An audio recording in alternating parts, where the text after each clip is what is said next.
আসসালামু আলাইকুম। যেখান থেকে আমার ভিডিও দেখছেন সকলকে আন্তরিক অভিনন্দন।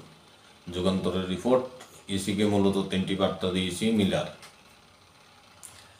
সুষ্ঠু নির্বাচন আয়োজনে নির্বাচন কমিশনকে তিনটি বার্তা দিয়েছে ইউরোপীয় ইউনিয়ন।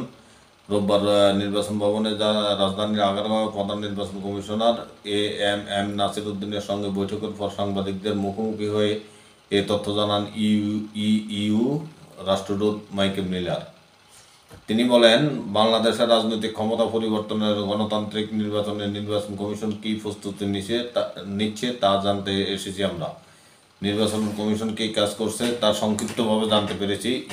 রাষ্ট্রদূত বলেন, আমি নির্বাচন কমিশনকে মূলত তিনটি বার্তা দিয়েছি। প্রথমত, ইউরোপীয় ইউনিয়ন এই দেশের জন্য একটি অন্যতম অংশীদার এবং আমরা এই অত্যন্ত গুরুত্বপূর্ণ পরিবর্তনের সময়ে আপনাদের পাশে আছি। দ্বিতীয়ত, তিনি বলেন, ইউরোপীয় ইউনিয়ন বাংলাদেশের সঙ্গে তার অংশীদারিত্বকে সকল দিক থেকে আরও শক্তিশালী করতে চায় এবং আমরা এখানে অন্তর্বর্তী সরকারের প্রয়াসকে সমর্থন করতে এসেছি, যাতে তারা জনগণের প্রত্যাশা অনুযায়ী নির্বাচন পরিচালনা করতে পারে। তৃতীয়ত বার্তায় মিলার বলেন, প্রধান নির্বাচন কমিশনারকে বলেছি যে ইউরোপীয় ইউনিয়ন আন্তর্জাতিক মানদণ্ড অনুযায়ী নির্বাচন পরিচালনায় সহায়তা করবে। আমরা একটি সুনির্দিষ্ট আর্থিক প্যাকেজের পাশাপাশি আমাদের অভিজ্ঞতা এবং দক্ষতা প্রদানের মাধ্যমে সহায়তা করব। এছাড়া বাংলাদেশের কর্তৃপক্ষ চাইলে আমরা নির্বাচন পর্যবেক্ষকও পাঠাবো।